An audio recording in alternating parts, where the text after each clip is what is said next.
Bonsoir à tous. Donc, comme vous le savez, ce soir, l'Argentine affrontera la Croatie. Demain soir, la France affrontera le Maroc. Donc, le vainqueur du match de ce soir, Argentine-Croatie, affrontera le vainqueur du match France-Maroc pour la finale. Donc, pour avoir une revanche des Argentins après la huitième de finale perdue en 2018 ou un remake de 2018 France-Croatie, une possible revanche des Croates. Donc nous allons analyser la composition probable, donc qui n'est pas encore officielle, de l'équipe de France, de Didier Deschamps et du Maroc. Donc potentiellement, avec le risque des incertains, donc Upamecano qui a été blessé dans un premier temps et maintenant malade, qui a fait l'entraînement normalement mais qui reste incertain. De même pour Théo Hernandez, qui est incertain également. Rabiot, qui n'a pas été présent à l'entraînement d'aujourd'hui, qu'il est actuellement malade, mais peut prétendre encore à une place contre le Maroc. De même pour Chouameni. En fait, il y a un virus qui tourne. C'est Chouameni, Rabiot ou Upamecano qui ont été dans un premier temps blessés et que maintenant ils sont en soins parce qu'ils sont actuellement malades. Donc ils peuvent encore prétendre à une qualification pour la rencontre contre le Maroc. Donc je vous dis la composition probable comme si tout le monde allait bien et que tout le monde était présent. Donc Lloris au but, Koundé, Varane, Upamecano, Théo Hernandez. Donc en prenant en compte l'incertitude pour Upamecano. Chouameni, Griezmann, Rabiot. Donc en prenant en compte l'incertitude de Rabiot et de Chouameni qui sont blessés et malades. Et en attaque, Dembélé, Giroud et Mbappé qui tournent depuis les huitièmes de finale. Donc moi, si je devrais faire si je devrais analyser la composition probable de Deschamps et potentiellement en faire une, moi je remettrais Steve Mandanda au but pour lui apporter de la confiance et il nous avait bien aidé. Je sais plus contre qui il avait joué, mais il nous avait bien aidé. Mais Lloris ça va aussi. Koundé, Varane, Upamecano, Théo Hernandez. Là j'ai rien à dire parce qu'il n'y a pas de choix. Il n'y a pas d'arrière gauche spécial parce que Lucas est blessé.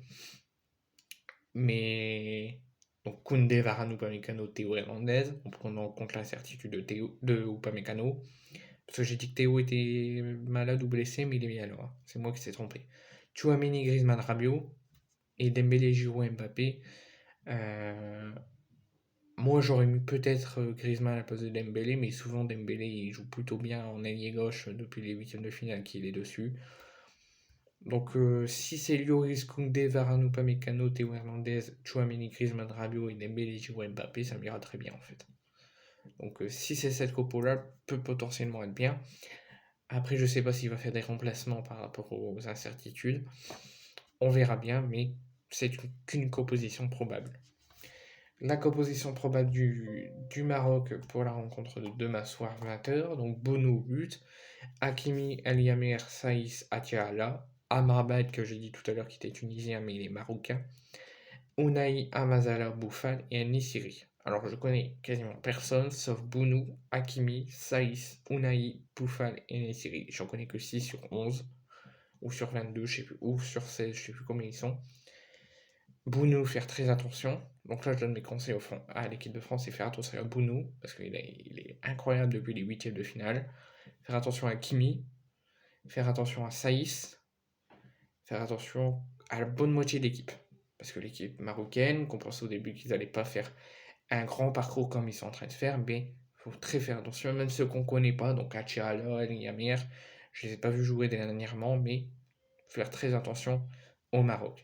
Où il faut faire vraiment attention, c'est Bouffal et Nisiri et Hakimi. Les trois là, il faut faire très attention. Cette Coupe du Monde, cette demi-finale et la finale de la Coupe du Monde historique, enfin de la Coupe du Monde pourrait être historique. Si l'Argentine remporte la Coupe du Monde, Léo Messi pourrait potentiellement gagner sa première Coupe du Monde avant potentiellement d'annoncer sa retraite internationale, qui ne veut pas dire qu'il ne sera plus en club, mais potentiellement il peut annoncer sa retraite internationale dès ce soir en cas d'élimination. Mais s'il la remporte la Coupe du Monde, ça sera sa première Coupe du Monde de sa carrière depuis qu'il a commencé le football.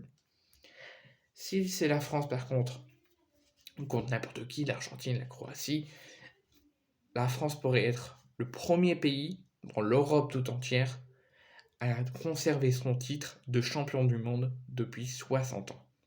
Depuis 60 ans, il n'y a jamais un pays qui a gagné 4 ans avant la Coupe du Monde, qui a réussi à garder son titre de champion du monde. Donc si les Bleus sont champions du monde cette année, ce sera le premier pays depuis 60 ans à conserver son titre de champion du monde. Si par contre il y a la surprise que le Maroc élimine la France et élimine le vainqueur de Argentine-Croatie, le Maroc peut offrir sa première Coupe du Monde à eux et sa première Coupe du Monde à l'Afrique.